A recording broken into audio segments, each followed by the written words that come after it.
All right. What I'm going to do is go ahead and get started anyway. So welcome everyone to UX Politics 101, Earn Stakeholder Trust in the First 90 Days on the Job. My name is Samaya, and I'm a founder at UX Woman, and I'll be the facilitator for today's conversation and workshop. I have about 9 years of UX expertise across startups, consulting, and corporate, and most recently specialized in inclusive design for brands like Disney, Hulu, and Marvel. So we're going to cover a lot of topics within this course or mini workshop. We're going to talk about cultural differences between working at startups, agencies, and corporate, design maturity at companies, UX stakeholder management, design process management, the expectation versus the reality of it, UX meeting management and facilitation, workshop management and facilitation, storytelling and flash reporting. We're also going to talk about how teams manage their design systems and collaborate on design systems, as well as software development processes and collaborations. And then ultimately, we're going to conclude with a blueprint for your first 90 days on the job and how you can really ensure success when you're on the job.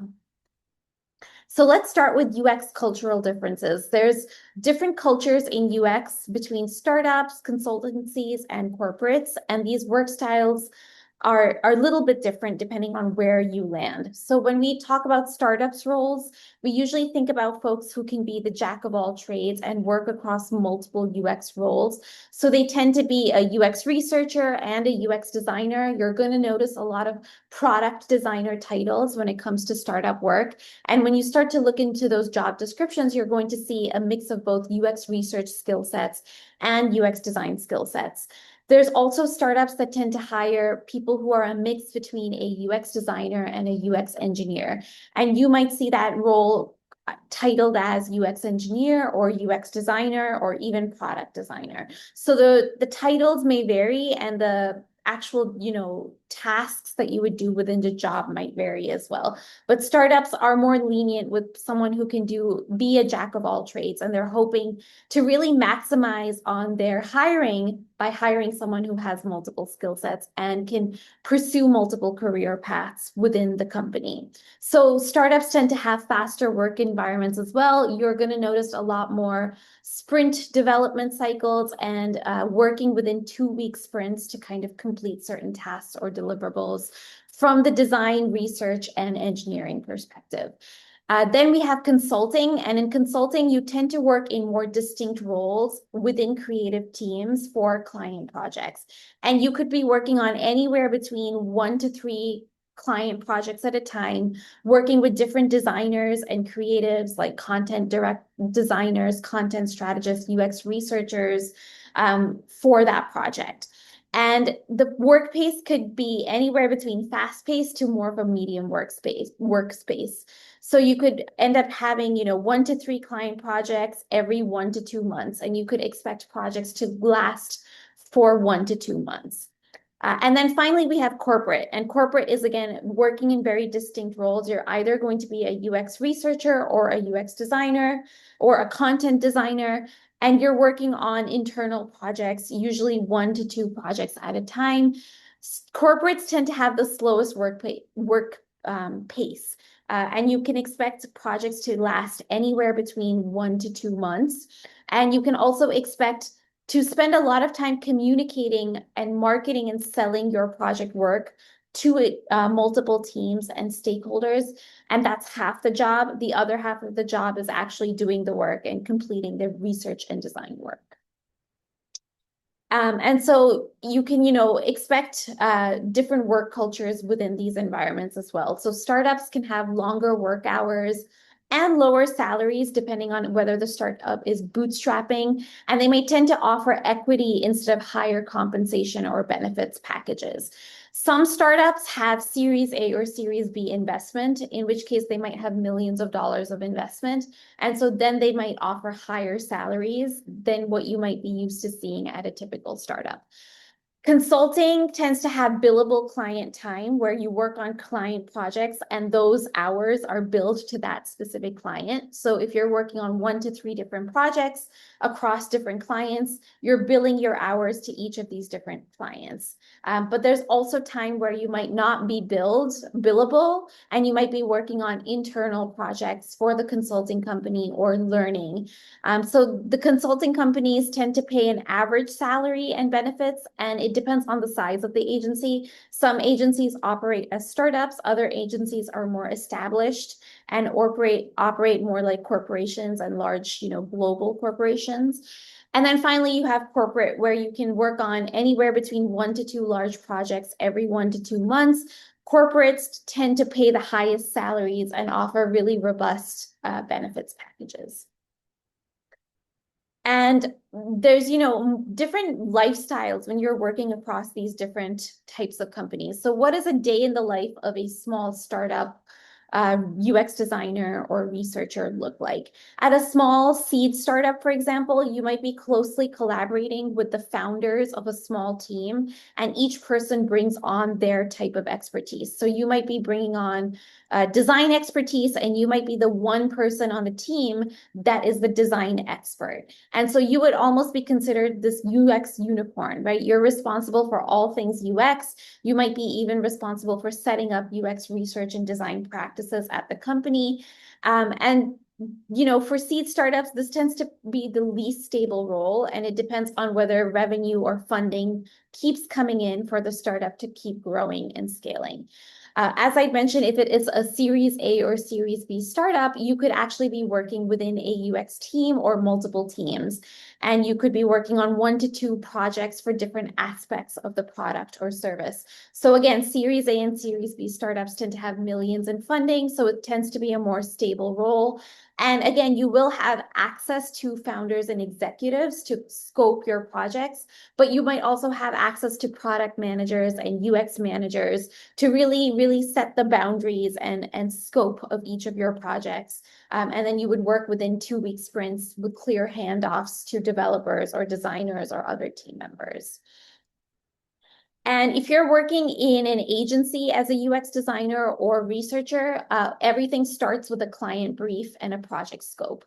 So usually there's a sales and marketing team on an agency, and it takes the sales team anywhere between 6 months to 2 years to sell a client on a big project, right? And as they're selling the client, they start to pull in project managers and UX managers to start to work with the client to come up with a client brief and the scope of the project. And the client brief is usually provided from the client to the directors or the UX managers within the consulting firm, who then assemble the right teams and bring in teams of designers, researchers, content strategists to scope a project timeline and deliverables, and turn that brief into a 2-month or 1-month or 3-month timeline with certain UX deliverables that we would expect to hand off to the client. So how does this work get managed, right? So a lot of times there's going to be kickoff meetings and check-ins, and there's going to be a distinction between the types of meetings you're going to as a researcher or designer at a consulting company.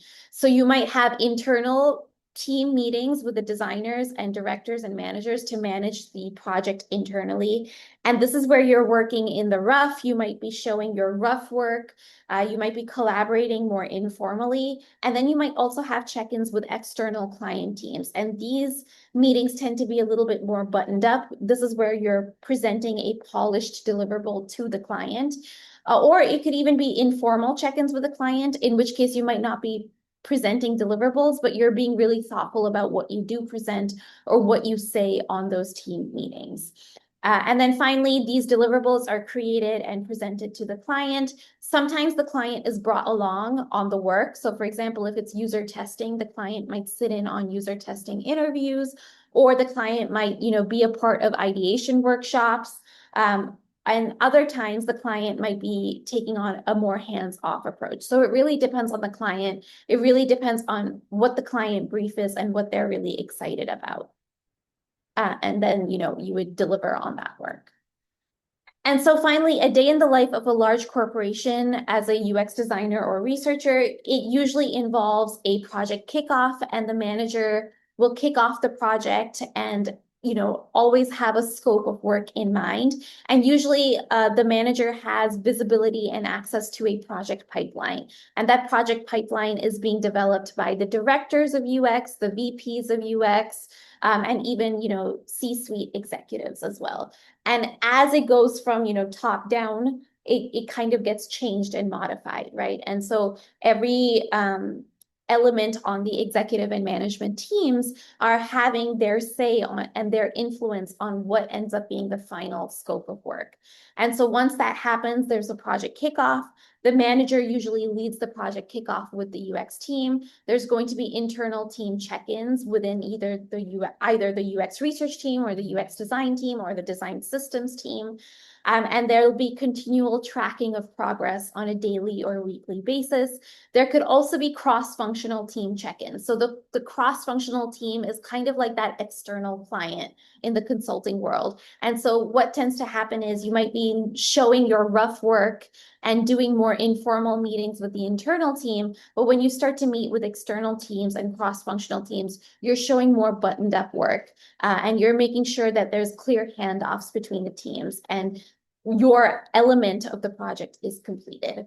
And so deliverables, again, are created and presented to those cross-functional teams and stakeholders, but they're really thoroughly vetted internally first within the internal team for thoroughness and clarity.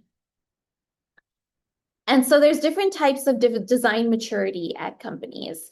The work culture will look different depending on whether the design culture is mature or immature.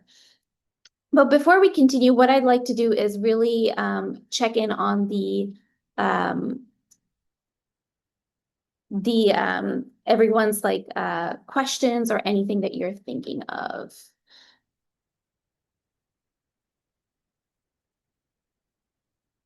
And I think we have a few folks who might have joined the wrong presentation, so that's all good.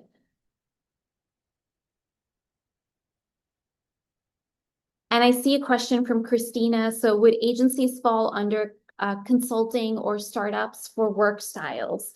Yes, agency work would be more of a consulting or startup work style. That is correct.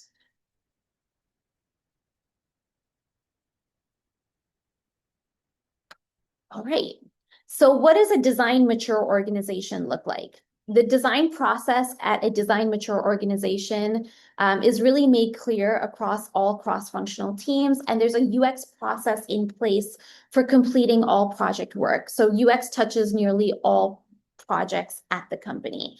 And at a design mature organization, there's a healthy mix of innovative new product or feature work, as well as more tactical project initiatives. So you're going to see optimizations to existing features and functionality, but you're also going to see more innovative work where they're doing discovery research, where they might be opening up to new markets and entering new markets or building complementary products or services to the already mature products and services that they've already built.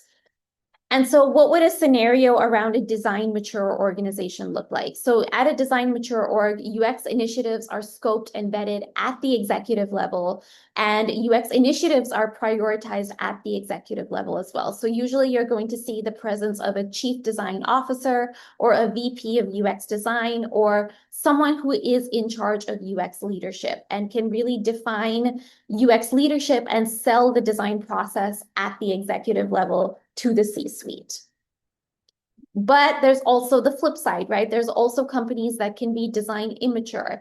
And in a design immature organization, there is no defined design process or a very loosely defined one. And the UX design is not really prioritized across all initiatives or might even be an afterthought. So you might see this where a marketing team or a development team is leading the design efforts because there's no real design team. Or they might be hearing from customer service and sales about client and customer feedback, and then incorporating that directly via the development team and the marketing team, in which case that's more of a design immature organization. So at these types of companies, there tends to be less innovation around a product or service, and there's more focus on sales, marketing, customer service, and engineering. And I have worked across both design mature organizations and design immature organizations. A lot of times, UX designers might be brought in as the unicorn to a design immature organization to help set up their UX research and design practices, as well as educate executives and managers on what UX design is. So our role becomes kind of like a director role. Even though we are the doer, we're also selling and pitching design and why design is so important for the company. And there are scenarios around design immaturity as well. So technically in a design immature org, things are vetted or scoped from a UX design perspective from the bottom up, right? So a lot of times it'll be customer service or marketing that will kind of understand what's going on and what problems are happening. And then they will kind of surface that to other teams, eventually the executives. But the UX initiatives are not really prioritized at the executive level. And so with that, we're going to talk a little bit more about stakeholder management as well.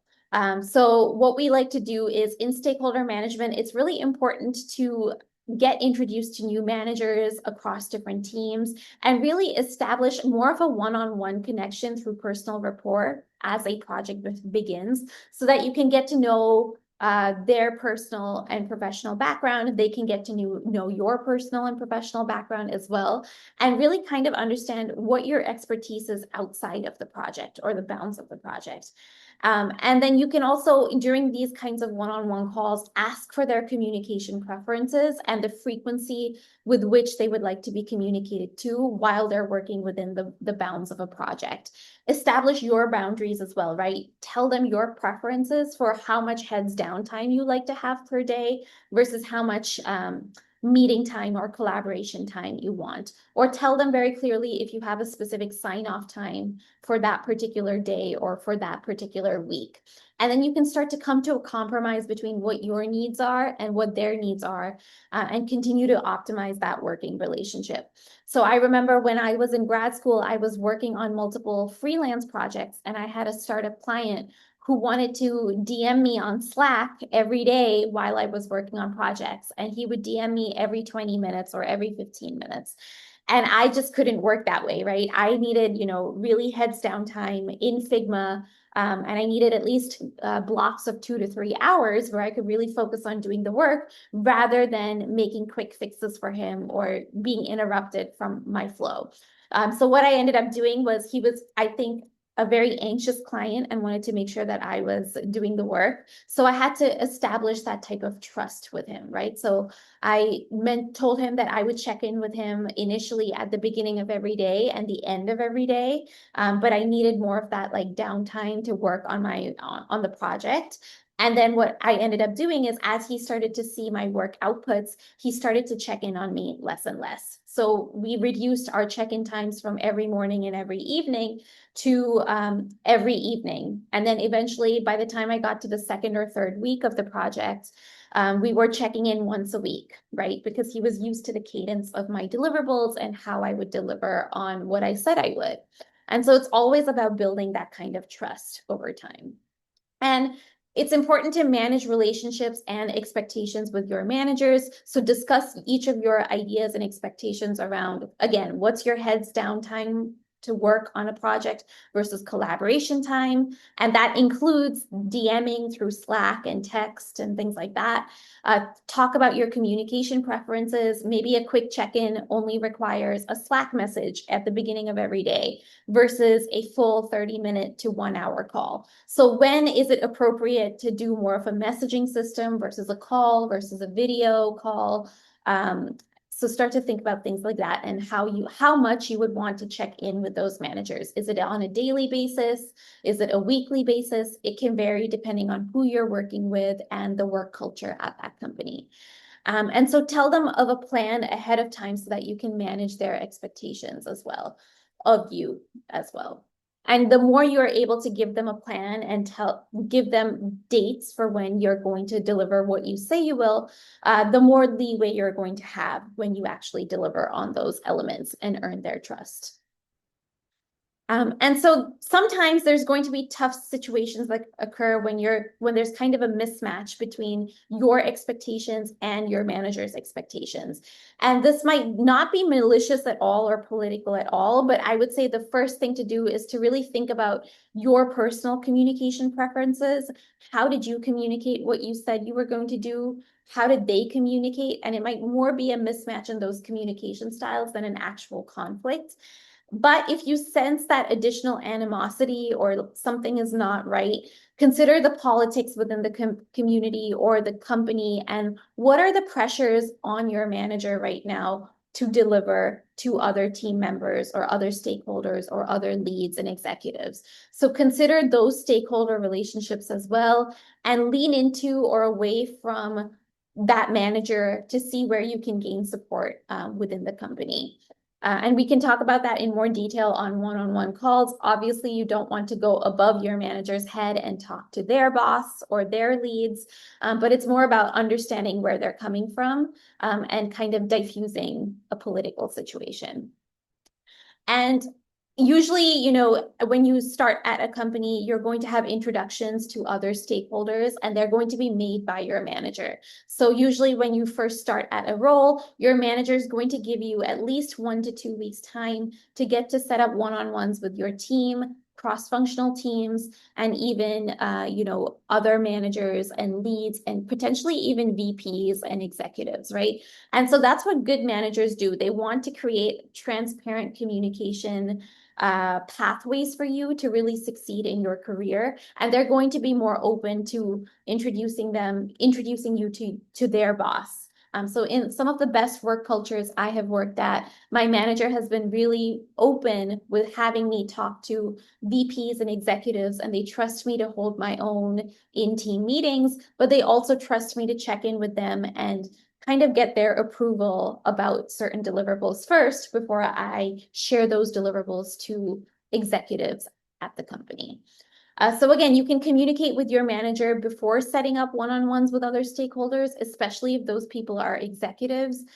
Usually managers do appreciate autonomous team members and they will give you the green light if it's a really nice, thoughtful work culture. If it is more of a toxic work culture, you might not have access to executives and leadership teams, and that's another situation, and that's another scenario where you'd have to manage your manager a little bit more thoughtfully and sensitively. And again, you can lean on your manager to help you navigate those stakeholder meetings and workshops. You can set up one-on-one calls with your manager and team members to discuss how to manage stakeholders outside of your team or ahead of a larger meeting. And you're basically getting buy-in from the internal team and your manager before you go out to present your work to cross-functional teams and leaders and executives. And again, there can be scenarios that come up where you are managing a tough stakeholder, whether that's on a cross-functional team or a client team or a senior leader. Again, this is where you should, really team up with your manager internally and also your internal creative team and really discuss tactics to handle project changes and stakeholder changes and expectations during the project. Things might change as you're going through the project, and that could lead to conflict or frustration. And so it's always good to lean on your team members in those cases. Your manager might be able to push back on certain stakeholder expectations and increase your timeline or give you the time and space that you need to kind of troubleshoot and problem solve. And again, create a plan with a variety of options to tackle these project or stakeholder changes in expectations. So if it's not possible to extend the timeline, you might want to give your manager options of what's the quick fix versus what's the midterm fix that requires a little bit more time versus what's the lengthy fix that would really have the highest impact. And you can talk through different options. And just because you do the quick fix for this particular project, you can always return to more evolved fixes or a more thoughtful approach to the project after the quick fix is kind of released to cross-functional teams. So again, this happens in corporate and consulting in particular. There can be changes to project start dates, prototype release dates, changes to leadership, and almost a reset of expectations and priorities. And that is completely normal. But it's best to kind of work with your internal team to kind of manage expectations from external teams. And when you're managing these types of tough situations, it's very easy to kind of take it personally and think, oh no, this has a direct standing on my value and how I'm perceived at the company. But the number one thing is to realize, when you stop taking things personally and when you start to realize that there's so many different elements and variables going on within the company that can lead to these conflicts and frustrations, it kind of reduces that feeling of anxiousness or overwhelm. And you can start to consider other folks' pressures and expectations and perspectives as well, and think about the pressures that they're under as well. And that might actually help you come up with a better solution or multiple options that consider all those pressures that are leading to those tensions and conflicts. So consider ways to thoughtfully and securely manage your stress first and foremost. Sometimes that might just mean taking a meditation break for 5 to 10 minutes after a tough call, stepping away for a few minutes, going for a walk after lunch, and taking the time to recenter yourself. But then start to ask those questions on what you can do to help a tough situation at work and alleviate it. What pressures are your managers under, and why are they stressed out? Or why is a cross-functional team lead putting a lot of pressure on your team? And start to understand what's going on so that you can better tackle the situation. And again, sometimes all of these frustrations and pressures tend to be hierarchical, especially in large corporations or consulting firms, or even at startups where there's a founder with a really strong opinion and they put pressure on all their teams to deliver. And so again, it's a mix of navigating personal pressures and frustrations on the pressure you need to directly deal with, but also understand that everyone else has their own pressure points and frustrations, and you want to start to alleviate some of those as well. And so again, take some time to reset after a tough situation at work and depersonalize, detach yourself from the situation a little bit before returning to solve the problem with a fresh perspective. And so with that, we're going to come and talk more about design process management as well. So there's, first of all, I'd like to kind of summarize the design process and collaboration process touch points. So there's kind of the understand phase of the design process. And this is usually at the beginning of a project where you're gathering context from executives, from stakeholders to scope internal business and technical expectations for a project. And then you start to gather context from users and maybe sales teams and marketing teams to understand external perspectives on your company. And so you're essentially marrying user requirements, client requirements, and stakeholder requirements. Then you start to explore, right? Based on all this context you've gathered, you're starting to ideate and prototype and come up with compromises between user needs, business requirements, and technical and operations constraints. And then you're kind of materializing something into reality. Based on those ideations, based on the context you've gathered, you're coming up with more realistic concepts, and you're testing those concepts, and then you're finally developing and implementing those concepts, and again, gathering feedback post-launch to keep iterating. So that's kind of the summary of the design process.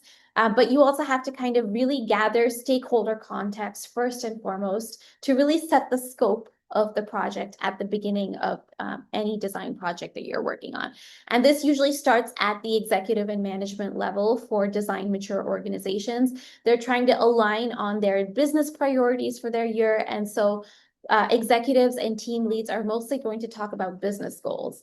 And those team leads will talk about business goals, and then it's up to the VP of design or the design director to kind of translate a lot of those business goals and business requirements into design goals and design projects. And so team leads can work with executives to set a design scope for business priorities and prioritize different design projects depending on what's the scope of the business priorities the executives are thinking about. And design projects are then kicked off once all stakeholder expectations are noted and the green light is given. Budgets are given to kind of kick off each of these projects, whether it's at corporate or consulting or even at a startup. And then we start to conduct our research, right? We start to really dig into the context for the design process. So the UX research team works with research operations and recruitment agencies to screen and recruit the right types of users within that project scope for that particular project. And then the research is conducted and synthesized before being reviewed internally within the team and then externally across cross-functional teams and executives. And then we kind of get into more of the design ideation phase. So design ideation can be conducted both internally and externally. So you can have internal stakeholder ideation workshops, you can have user-based ideation workshops, and all those design concepts are synthesized, prioritized, combined, scoped up and down, and retested in a more quantitative perspective. So at this point, we're doing quantitative concept testing, we're running quant surveys that are statistically significant, and as we're narrowing down our ideas from 10 ideas to 5 ideas to maybe 2 or 3 ideas, we're starting to get into the world of A/B testing as well. And the top voted concepts are always prototyped and implemented and then launched to our users. And then in the prototyping phase, we're starting to consider a variety of use cases during the high fidelity prototyping phase in particular. And we're evolving concepts into really fully functional designs. So what might have just been a concept or a key path scenario where we're showcasing our differentiator or why this feature is super unique. Once we get past that stage, we're thinking about different states, and that could be in notification states, navigating away, navigating forward, interaction patterns, or clicking through different options and having an answer for when a user clicks through any option within that flow. And then we go on to test it, right? So now we've actually built a full-fledged feature. We have thought through all the quirks and use cases based on different user needs. And we are now ironing out the usability quirks through user testing. And then we reiterate very quickly on the product or prototype or feature. And then we develop that feature once it's kind of iterated on, and we launch that feature. And then the journey continues, right? So customer experience is kind of then evaluated by optimizing marketing, sales, and customer service experiences as well. So after the feature is launched, we're going to continue to get feedback from sales and marketing and customer service, and we start to consider the full CX of the product or feature that we're building. And the difference between UX and CX is that CX really considers the user's pre-purchase and post-purchase journeys a lot more thoroughly, versus UX and product tend to focus on the product experience or feature experience rather than the full customer experience. And so that's kind of how design processes are managed within teams and companies. But now we're also getting into the world of the UX manager, who sort of sits between the leadership teams and between their design teams, right? So they kind of had that middle management perspective, which is very different and unique in comparison to more of the individual contributor roles. So as a UX manager, you might oversee a group of 2 to 4 designers or researchers at a large corporate or consulting firm. In startups and smaller businesses, you might oversee the entire design team or research team, and you're really taking on more of a UX director capacity. And as a UX manager, you're really setting up the structure of UX design and UX research practices at the company. So you get to streamline project processes by creating a really streamlined design process for your team. You might be creating design templates and different ways of communicating and checking in with that particular team. And so what does that look like on a day-to-day basis? So that could look like weekly or monthly one-on-one check-ins with your different team members. You might be running daily or weekly stand-ups with the team to go over different work tasks and tickets. You might be going through design critiques and mentorship sessions for particular projects that are ongoing. You might be facilitating team ideation sessions internally for your team, protecting them from some of the chaos that's going on within the company. Maybe there's changes to stakeholder expectations, so you might be managing those stakeholder expectations as well, and kind of making sure that you're giving your team the space to carry out and do really productive design work, even if you might be managing a variety of different stakeholder expectations and anxieties and concerns and things like that. And so really it becomes this as a middle manager, you kind of become the person who kind of enabled your team to have the space that they need to be really productive on their projects and really grow in their roles as designers and researchers. And at the same time, you're managing up. So you're managing the expectations from superiors who tend to be VPs and CEOs, and you're influencing the project pipeline, right? So you're buying time for your design team. If a stakeholder really wants a quick delivery, and you might be pushing them off and saying, hey, no, we actually need more time for this. Otherwise, it's going to not be as impactful of a project or idea. And as you start to influence the project pipeline, you might get more leeway to have longer project timelines, or you might be able to scope a second project if you're not able to do everything within the first project. And so that's always kind of up for negotiation and up for compromise. And again, a skill set that, as you grow in your design career, it really becomes important to be able to manage workshops and facilitate workshops. And that starts at the junior level, where you might be a junior researcher or even mid to senior level researcher managing ideation workshops for users. But then you can also translate those skills into managing workshops for stakeholders internally and managing a variety of different stakeholder expectations.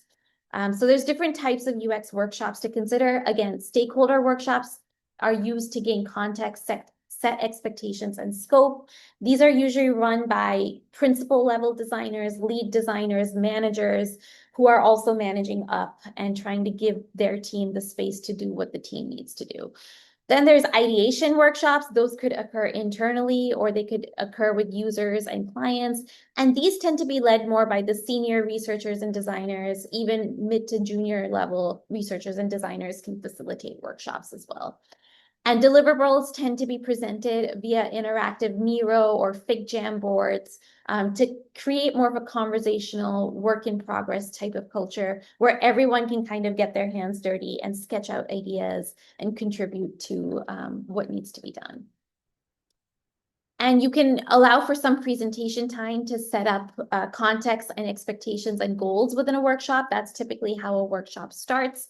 You allow for some collaboration time for ideation and idea sharing. You break down collaboration time into individual ideation so that people get heads down work to come up with their own ideas, and then they can do group share outs. And this kind of prevents groupthink within the workshop, right? You don't want the loudest voices in the room to win. You want to make sure everyone gets a chance to describe or write down or sketch their ideas and then do a group share out. And then finally, you probably will end up voting or synthesizing all these ideas towards the end of the workshop to prioritize what are the top ideas that came out of the workshop, or what should be some next steps to continue ideating and prioritizing different ideas, or delving deeper into some of our top voted ideas. And usually during a workshop synthesis, the design and research teams will reassess all the workshop data after the workshop occurs to really synthesize next steps and the best ideas that came out of the workshop. And then this new scope is developed based on workshop insights and outcomes for the design research process to continue without those stakeholders or users. And of course, we might continue with the ideation after, we leave those workshops, and then we might end up presenting the final deliverables or the final concepts to those stakeholders again and say, hey, look how far we got. This was what we ended up with at the workshop, and we took it and we, moved 10 steps ahead to really synthesize what that end user experience would look like.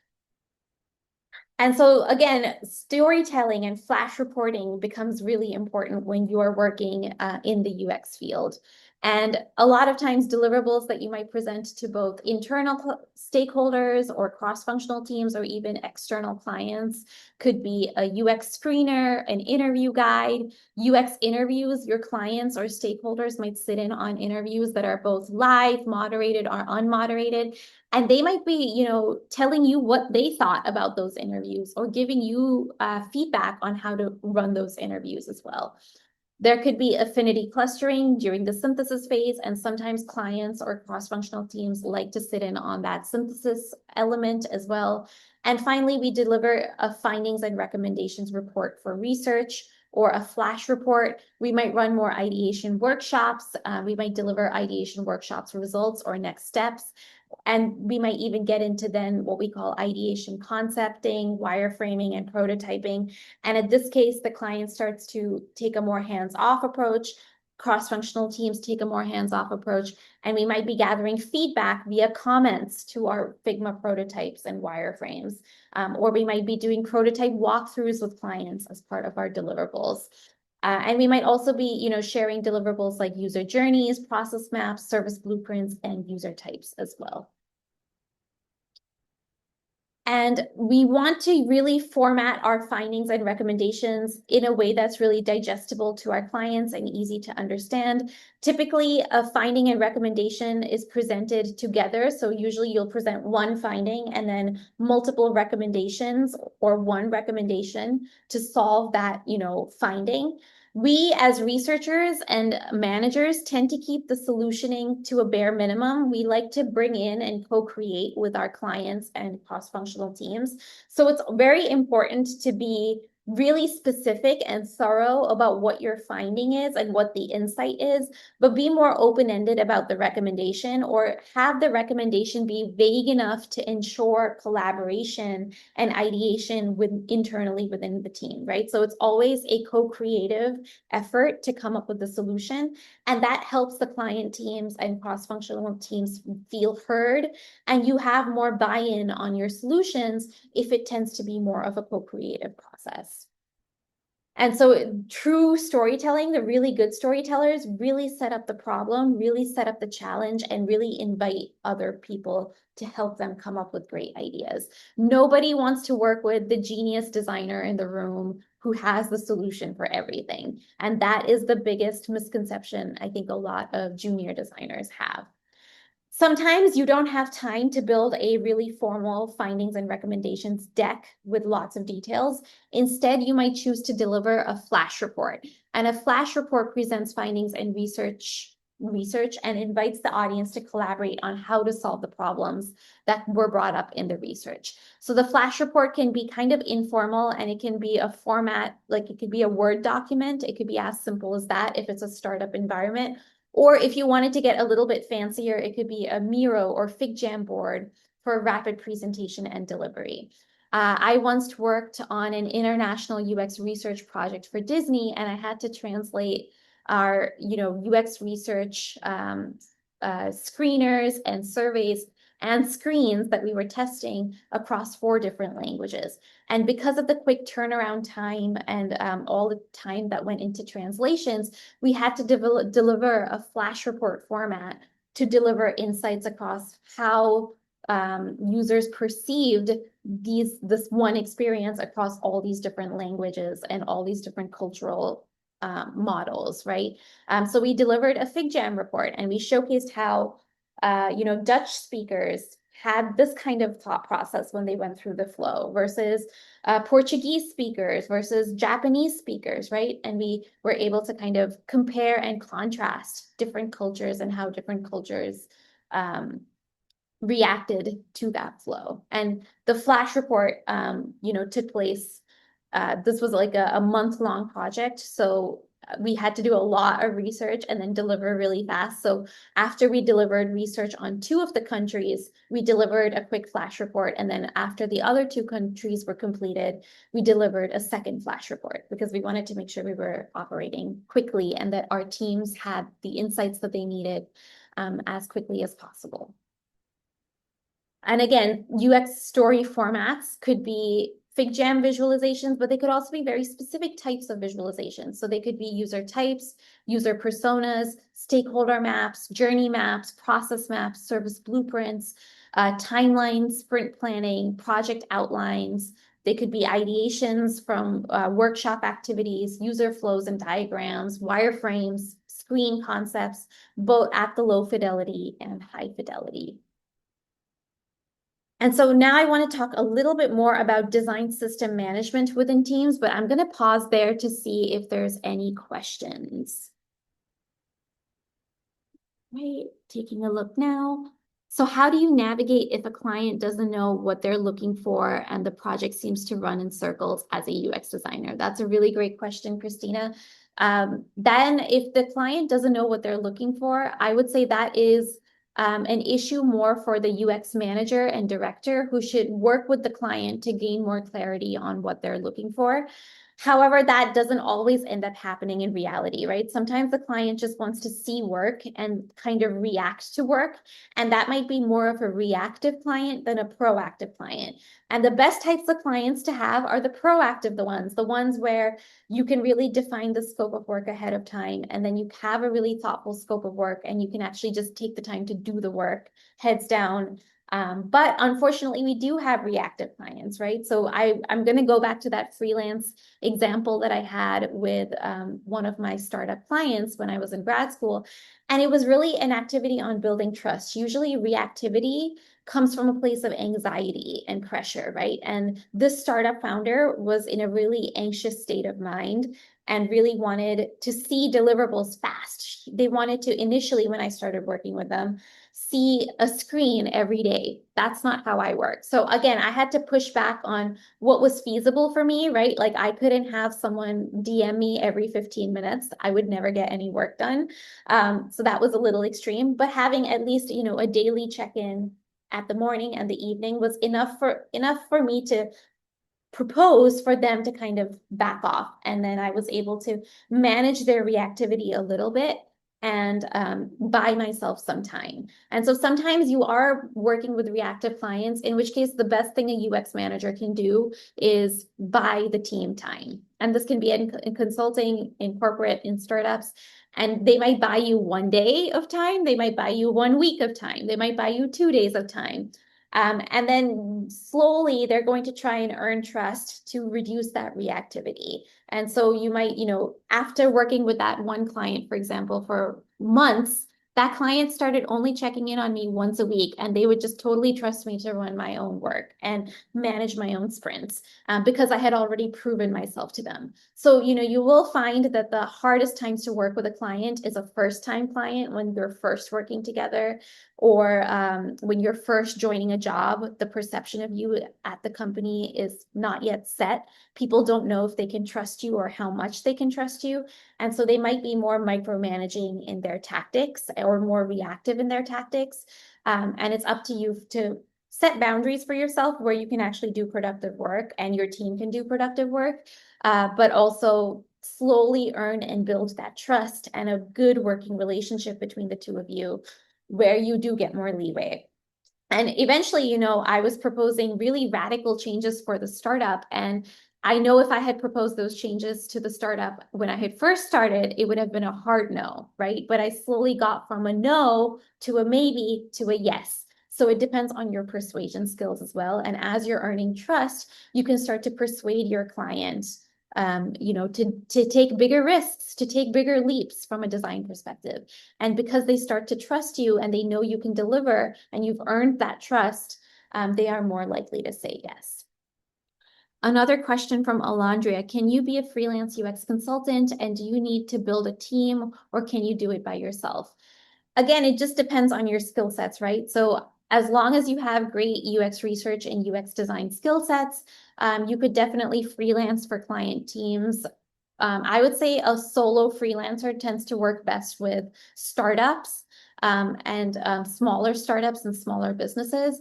I do think it's important to build out a UX design team if you're working for large corporate clients. And I think the scope of work will be larger, and corporate clients are looking to make sure that there's specialists who are working on every element of the project. So they want to see a research specialist. They want to see a design specialist. They want to see a content specialist. They want to see an SEO expert, right? So again, it just depends on the size of your client. As a solo freelancer, a small startup works best. As you're getting into more consulting and building your own consulting presence, you do want to start working with teams. So with that, we're going to talk a little bit more about design systems and how design systems are managed within companies. So design systems teams at corporations usually tends to be the ones that manage the overall style and brand of the products and services and product lines. And they are responsible for universal updates to the style and branding across all products and services. So the way they manage their design system is that they will have all their components in place, and have all the style and branding components in place. And when they make updates to those specific components, there should be a global update that happens across all the corporate teams so that anyone who's mid-work on some different UX flow, maybe for payments, maybe for customer service, maybe for sales, all of those updates happen globally across the entire design system. That's the ideal, right? And so they are ideally creating a design system that can be adopted by other teams for quick prototyping and implementation. So ideally, there should be no interruption for all other design teams to continue working on their prototypes. So for example, at Disney, our design team consisted of about 200 designers, but we had a design systems team that was maybe 20 folks who was responsible for managing design systems for all of Disney's brands, which was Disney Plus, Hulu, Marvel, FX, Nat Geo, Star, you name it. We have a lot, ESPN.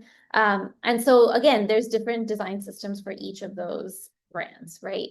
But now we have other teams. We have interaction design teams, visual design teams, teams per brand, and all of those updates had to be made globally to be then released to these different teams so that, those teams were not interrupted in their workflows or as they were building elements for their brands or their features. And so you'll see this in a lot of larger corporations. At startups, design systems there might not be a robust design system team, right? Instead, it might be the startup kind of reacting to changes and kind of tweaking things as they go and evolving the design system over time. But that might just mean us updating one Figma file and say, hey, everybody use this Figma file now. And it might not be as clean as, a really robust corporation and a really thoughtful management of a design system. So you could work in either type of culture, right? It depends on where you land, and you have to be prepared for both. And with that, you also have to kind of be prepared for different types of software development processes and collaboration. So there can be dev sprint update meetings to help developers on use cases and come up with additional last minute design needs. So when you submit your prototype or release your prototype to developers and product managers, they're going to pressure test it. They might ask you to document certain use cases. If a user clicks here or if there's an error state, what happens? And then those update meetings will keep track of prototype changes and updates to usability testing as well. And then the developer will keep working once they have all the documentation in a ticket, both from the researcher perspective and the designer perspective. And then even mid-sprint, they might come up to you and they might have a question or a use case or a thought that just occurred to them, and you might troubleshoot with them right within the sprint itself. And agile software development processes are really important to know and understand. They tend to be faster, more improvisational, more flexible. Issues are tackled by the software team as they come up. This is more of like a startup work culture. And they tend to, be the method used in startups most of the time. And it's not about documentation. Mostly it's the design team handing off deliverables, and the developers will start developing and they'll come to you with questions about use cases and things like that as they work through the problem and as they work through the prototype. With waterfall development processes, they tend to be slower, more planned, and less flexible. So issues are tackled by the software team in sprint planning meetings. There's a lot of documentation that happens before a sprint, and so the designers are documenting every single use case. Researchers are documenting context and research. So developers go into a sprint with all this documentation in mind. And managers, they'll usually be software development managers who will hand out different tickets to different developers.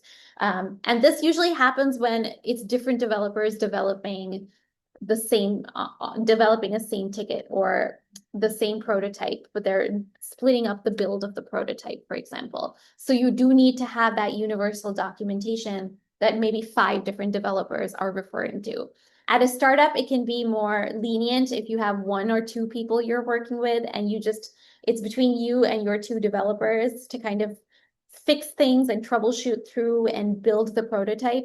But that's not always the case at large corporates, right? So that's why it's more productive to collect all this documentation ahead of time and then assign different tickets to different software engineers. And so we're at the conclusion of our presentation. I hope that you take away a lot on stakeholder management, UX management, and managing the design process at companies. And so now you can take everything that you have learned in this session and kind of create a 90-day blueprint for yourself when you first land a UX job or consulting gig. So this is kind of a to-do list to consider in the first 30 days on a new job or gig that you're entering into. So my recommendation is to set up a one-on-one meeting cadence with your manager and establish communication preferences. Set up one-on-one introductions with team members and other stakeholders. At Disney, I think about 60 different one-on-one interviews with different stakeholders in my first 2 weeks on the job, or 1 month on the job, I would say. So really go big, right? Try to get to know everyone. I really like to network because you never know who you're going to connect with on a future project. Develop a loose 3-month plan to set expectations and understand expectations in terms of what to deliver in your role. So this will give you an idea of what your manager wants. It will also give your manager an idea of what to expect from you in terms of deliverables. And make sure you have defined that 3-month plan of deliverables very thoughtfully with your manager over your one-on-one meetings. And that starts to build trust, and make sure you deliver when you say you're going to deliver, right? Because that's what's going to build trust and earn you trust at the end of the day. And again, in your first month, you're really just starting to get a feel of how the team collaborates, how they communicate with each other. You're getting to understand internal team dynamics as well as cross-functional team dynamics or client team dynamics as well. And then between days 30 and 60 on the job, you're starting to become more proactive with completing deliverables or working on deliverables. So by the 2nd month, you should be able to deliver on certain UX projects, and you have some defined deliverables that you can hand off to your manager. You want to interview team members and stakeholders to understand how they would like the work delivered and get feedback on some of those early deliverables that you create as well. And create tasks based on your own initiative to show your manager that you are excited and proactive about your role. So based on the feedback you're getting, you could say, hey, I know that I'm supposed to spend about, 70 or 80% of my time on XYZ project. However, I'd love to take the initiative to spend about 10 to 20% of my time on this new initiative I was thinking of that could really help all these different teams. I noticed XYZ things within the team and XYZ things within external, cross-functional teams. And I'd really like to take the initiative to do XYZ things to improve this process that we have, or improve the way that we do things, or improve on a template that we're using as the design team. So start to come up with those own initiatives, and that will really impress your hiring manager, and build a really thoughtful working relationship with your manager, right? I've had, in my design career for the last 9 years, I've had some incredible managers. And when there's a good working relationship with the manager, even after we leave those roles, we always kind of end up working together again. So I have managers at Disney, I have managers at my past startups who will continue to work with me on a freelance basis because we've already kind of built that really great working relationship and we know how to work well with each other. On the flip side, I've also had toxic managers, right? Where I'm like, okay, I'd prefer not to work with them again. And I think they would prefer not to work with me again. So feel it out, but really you're trying to build as many thoughtful working relationships with managers as you can. And then by days 60 to 90, you want to begin planning for the next 3 months of work and responsibilities with your manager. So now you're getting into a cadence of how you deliver on projects. and you're asking for opportunities to lead or take initiatives on those next 3 months.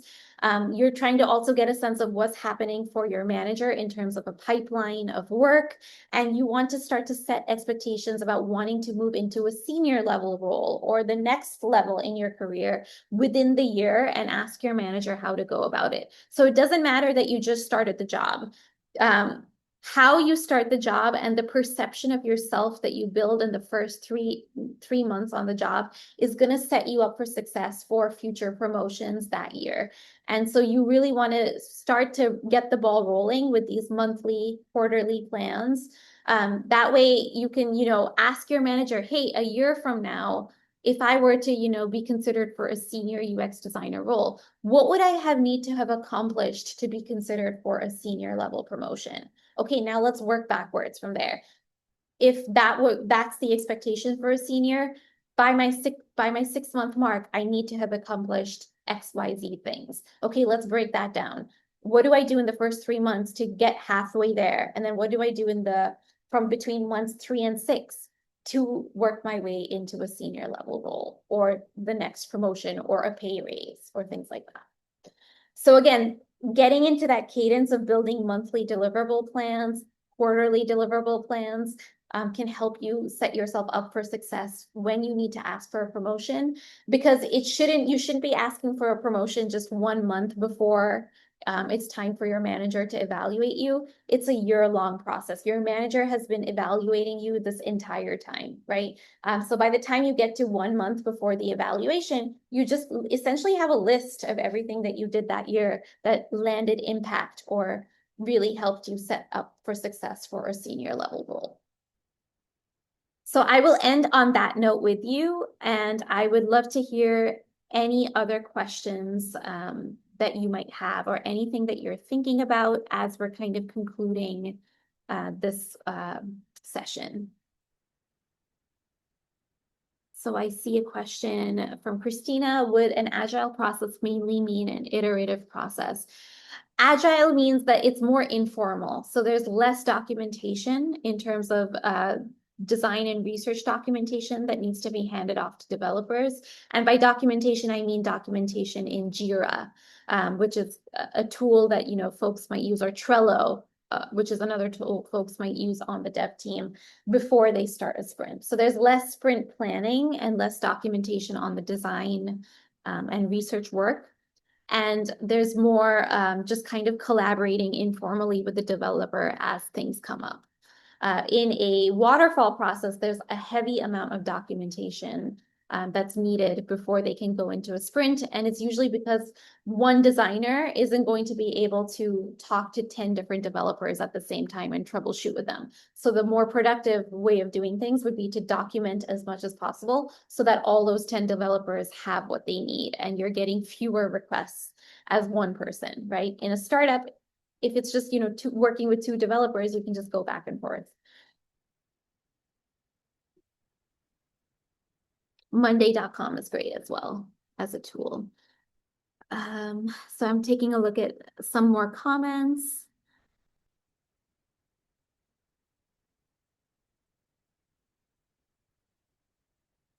Oh, okay, great. I'm glad that this content is helping. And if you need more help in terms of UX consulting and business practices, we are coming up with a course on service design, UX entrepreneurship, and UX consulting. So that will in much more detail cover the needs of UX consultants and freelancers. And so, yeah, keep a lookout for that as well.